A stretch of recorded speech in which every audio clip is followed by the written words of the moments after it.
አንተ ወንድምና በቃ ጌታ ተናገራለኝ። ምን ላድርግ? ልናገር ላቀው የኔ ፎቶ አለ አንተ ቤት። ልብስ ቤት እንኳን ስትገባ እኔ የምለብሰውን አይነት ለመግዛት ተጠይቃለሁ።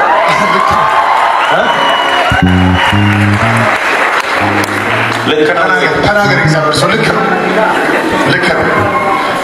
በጌታ በኢየሱስ ክርስቶስ ስም አባት ሆይ በዚህ ብላቴና ታይቶ በማይታወቅ ቅባት ተገለጠበት። አይኖቹ በኢየሱስ ስም ይከፈቱ፣ ጆሮቹ በኢየሱስ ስም ይከፈቱ። አስደናቂ ተአምራት ይሆንለት በኢየሱስ ስም። እሳት መጣበት ወገኖቼ።